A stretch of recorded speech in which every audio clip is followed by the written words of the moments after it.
to Jonathan Taylor. Huge hole. He's at the 30. He's going to go. 10, 5, touchdown. Jonathan Taylor made a man miss the line of scrimmage and then runs it into Pater for a one-handed INT. Are you kidding me? Kenny Moore. What a play by Nyheim Hines.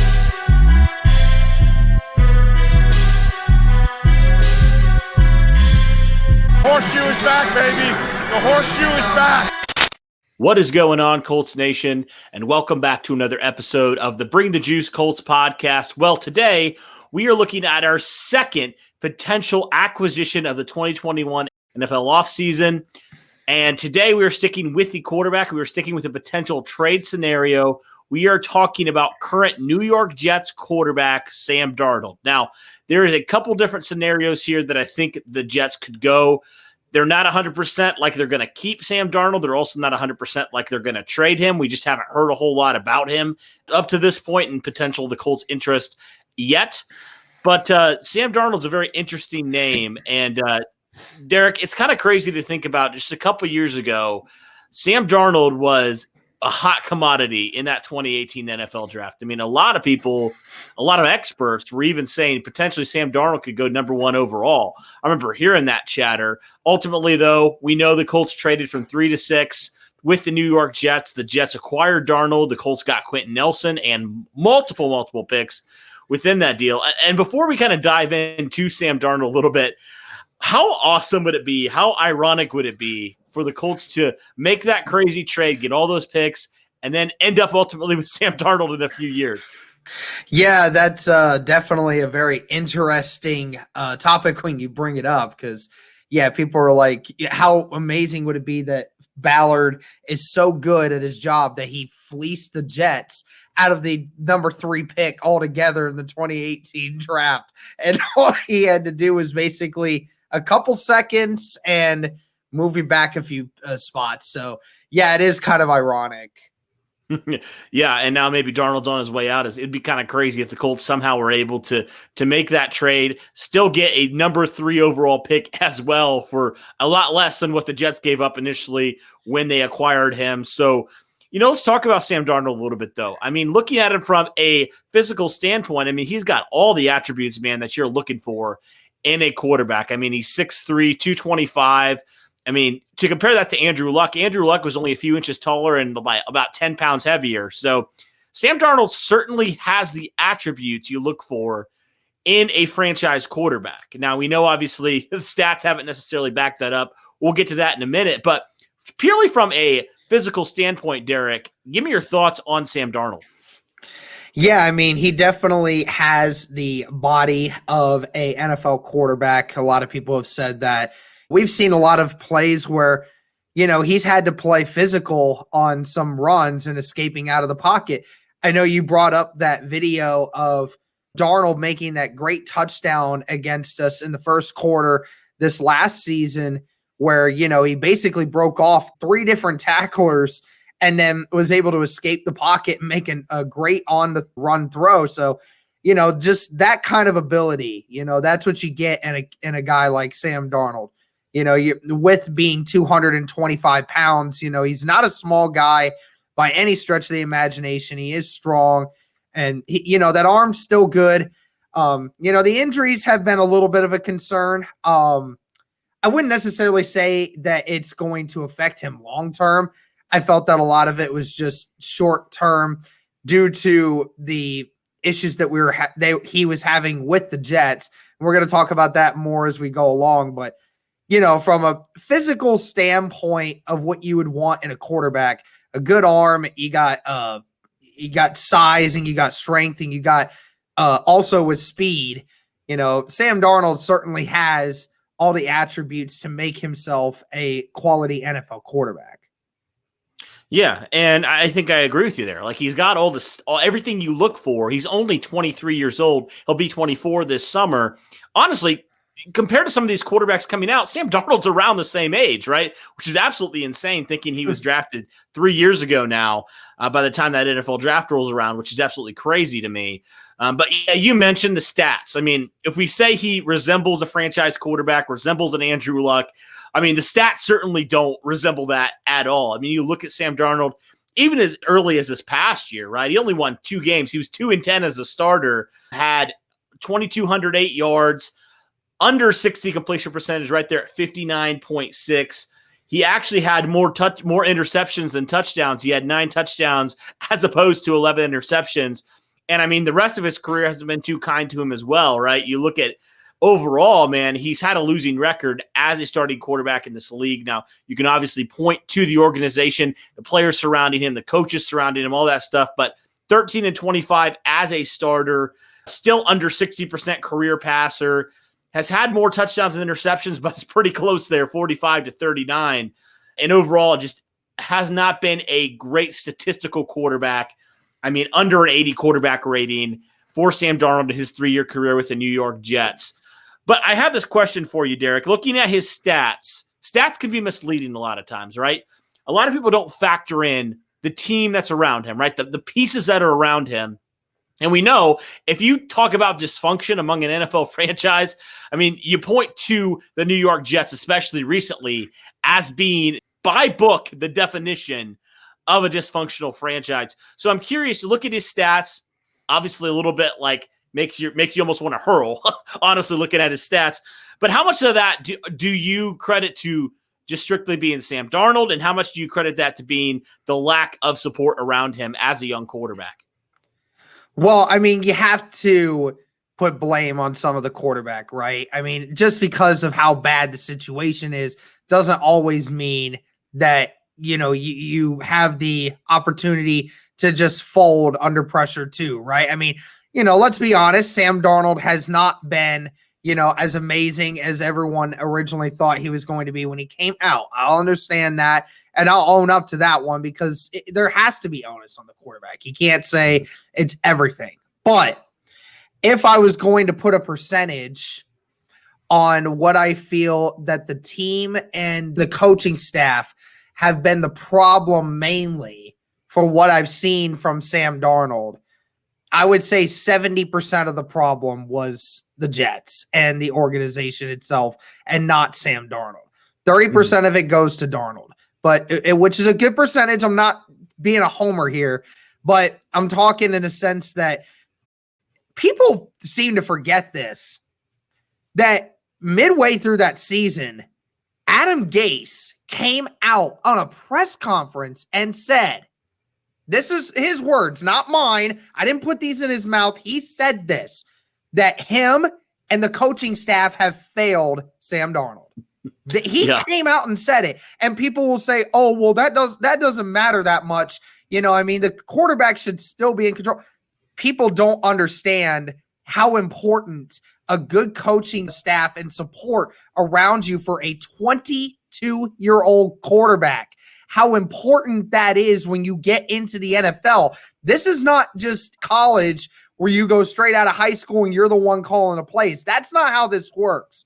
For a young quarterback that, you know, is still trying to find his way, trying to get up to the top, he's had very little of an offensive roster to help him out, and he's had a terrible head coach and terrible coaching staff also around him.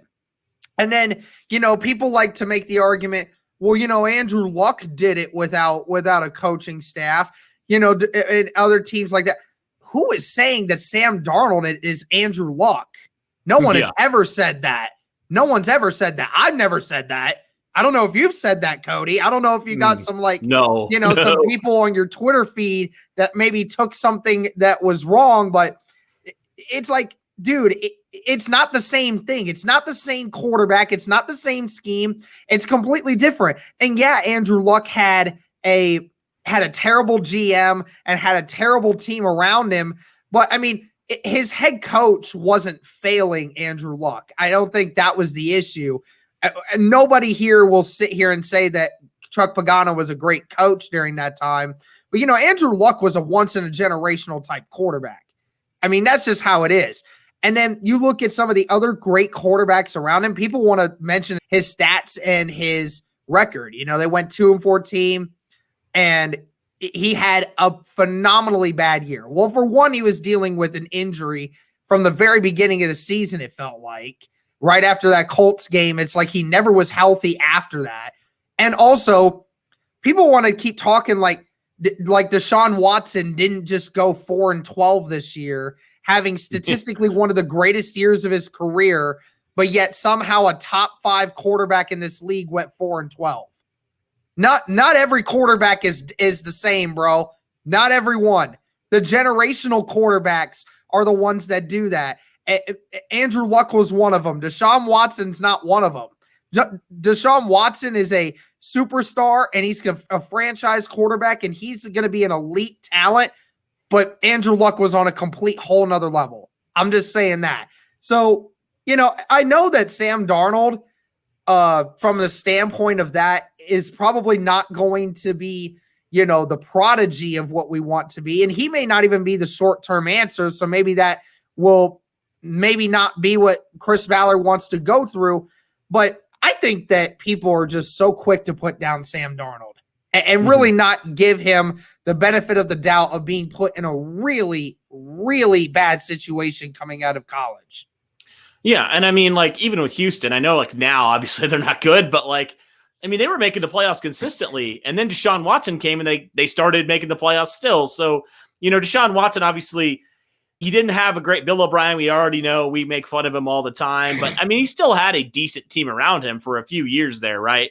And the same with Andrew Luck. People will say whatever, Colts went 2-14. The Colts still had a lot of talent around Andrew Luck before Ryan Grigson went in and completely just trashed it and got rid of everything, right?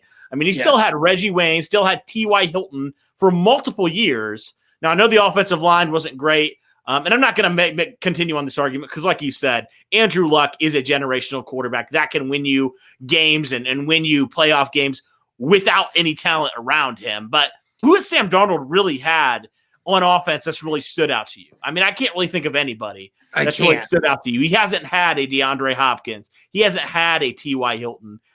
So I think that is definitely something he hasn't had an offensive line. Not at all. Hasn't had a running game. He hasn't had anything. Yeah. And so, obviously, Matthew Stafford's a different story. We talked about him, but, people are always clamoring, oh, man, quarterback wins. That drives me crazy, honestly, because it's not just about the quarterback all the time. The quarterback's the most important position in football, no doubt. But if you don't surround him with talent and with a solid team, unless it's like an Andrew Luck, which is like a once-in-a-generational type quarterback, Deshaun Watson only won you 4 games. So, and we consider him one of the top quarterbacks in the league. So I definitely agree with you there, Derek. I think Sam Darnold's just had the unfortunate situation where he's just been not surrounded by talent, not been surrounded by people who can develop him. And I feel like there's just so much potential there that just has not been tapped into because he has been failed by the coaching staff and by that organization, that if you're able to surround him with, look at Phillip Rivers. He had a terrible season in 2019. People said he's done. He's washed up. Now, we didn't completely light the world on fire, but we went back to the playoffs with Phillip Rivers. So you give a guy like Sam Darnold, maybe not this year, maybe next year, right? Maybe it takes him a little bit of time to develop, but you give him a team surrounding him that can utilize his talents and actually can support him. I am super intrigued by that. And I really hope the Colts consider that because I think this guy has so much talent. Obviously, he has talent. The Jets traded the farm to get this guy, right? So they saw something in him, and it wasn't just the Jets. It was a lot of different teams that would have taken Sam Darnold a top 3. Let's be real. There's a reason why he was a top 3 quarterback taken in that draft. So, all right, let's move on now. We always come up with some questions that we have. The first question is, will Sam Darnold improve this roster if the Colts get him? Improve the roster? If we're talking from a standpoint of 2020 to 2021, honestly, I don't know how I would gauge that because there's so much difference between a Sam Darnold and a Phillip Rivers. We still have no idea what Sam Darnold would actually be. And I go back to this one thing that's very important for a quarterback, and that's confidence, right? He has no confidence in himself right now, has no confidence in the Jets, even though he says the complete opposite. We all know it's a mirage.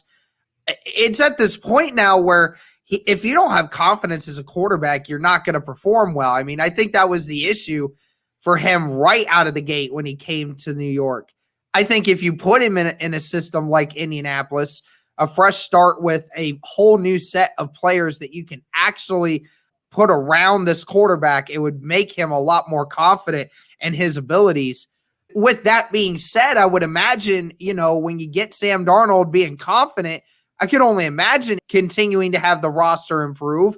But I mean, at this moment in time, I don't believe so, but it would have to be something where Darnold would have to come in and learn the playbook. He'd have to learn the players, learn to trust them. Be kind of one of those things that we saw with Phillip Rivers, where, at the very beginning of the year struggled because, he's still trying to get used to everybody. And then, midway through the season, you'd see him transform a little bit. I mean, I think ideally you would have more off-season programs as well. Like the Colts didn't have OTAs. They didn't have a bunch of stuff they normally have, right, in a regular off-season. So I think that Sam Darnold would have the fortune to potentially be in the system a little bit longer. But I do agree with you. I think it would be something where he just have to kind of get used to this organization, get used to this team, get used to the playbook, all that stuff. So, yeah, I think potentially, certainly he could improve this roster. But as it stands right now, I'm just not sure.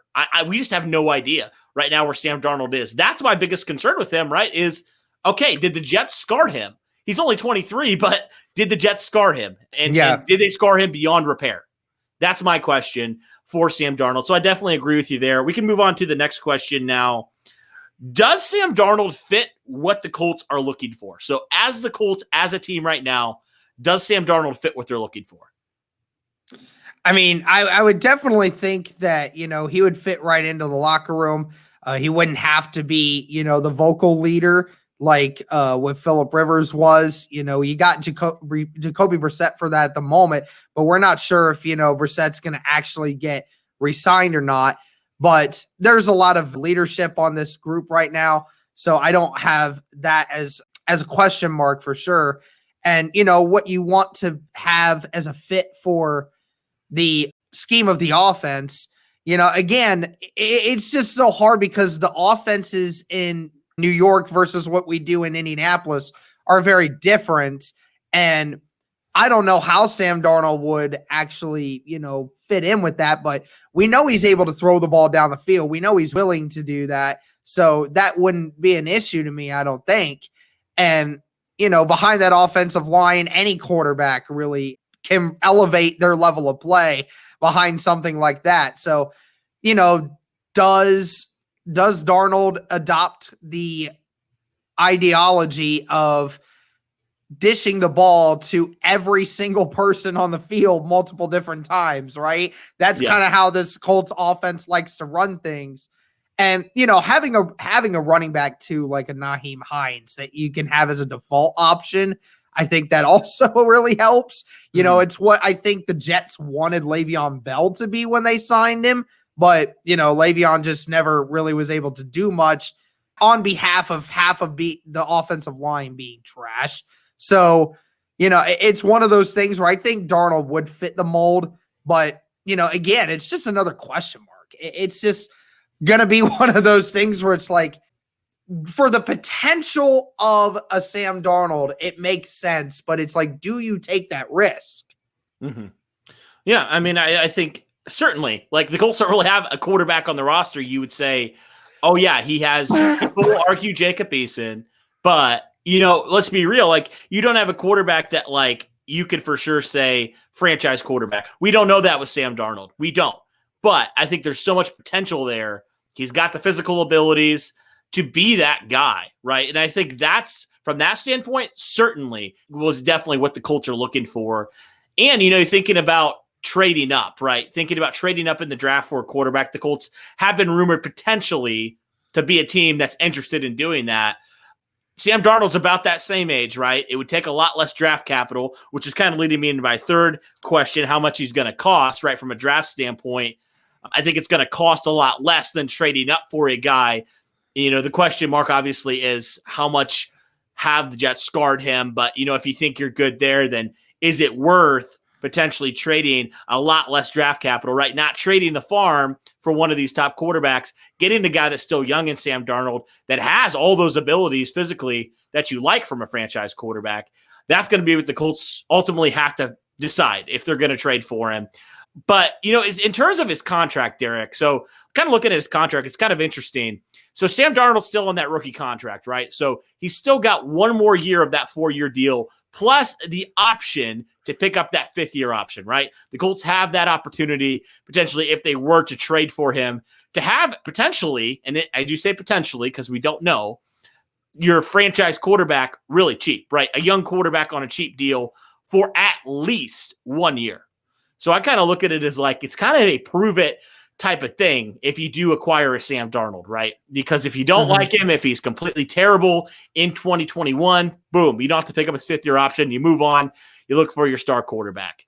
And, maybe in the draft, maybe in free agency, maybe you trade next year. I don't know. Whatever you want to do there. Or maybe it's Jacob Eason. Who knows at that point. Where do you stand on potentially trading, like I said, just trading away a pick for Sam Darnold? What would you potentially go for? What would be your max you'd be willing to give up for Sam Darnold? And where do you stand on trading for a Sam Darnold versus trading up in the draft? I think the most I would be willing to get rid of, and this is just me, I don't know whether or not anybody else would want to go higher. But at this point, I don't know if anyone would really want to go higher. I might even get crucified for doing this, but I go straight second. Okay. I would just go a straight second. You maybe even add like a 4th or a 5th in there somewhere. You get the chance for a couple different options because, the Jets don't need, a number 1 pick because if they're going to deal away Darnold, then they know what they're going to do at number 2 with whatever QB they would select. So Darnold's trade value would not be very high for a lot of teams. So I think that would probably be the most I would go. And then, when it comes to overall, when trading up into the draft, yeah, that's obviously really, really low in trade value compared to what I would probably give up to move up into the top 7. It's ironic, Cody, that we talked about that because I just came across this on Twitter while you were talking about that. Okay. Matt Miller a couple hours ago just updated his top 15 picks, and he has the Colts trading up to number 10 to select Mac Jones. Oh, like what the hell? No, that's horrible. That's terrible, man. People get paid to do that. That's crazy. Yeah. Oh, wow. Okay. Yeah. I was like, trade up for what? Wow. Okay. Wow, that's interesting. Anyways, but yeah, I do think, I don't know if I even go second, Derek, honestly. I might go third. I just don't even know if it's worth a second pick at this point. I mean, I get where you're coming from, but just looking at those stats alone, they are not pretty at all.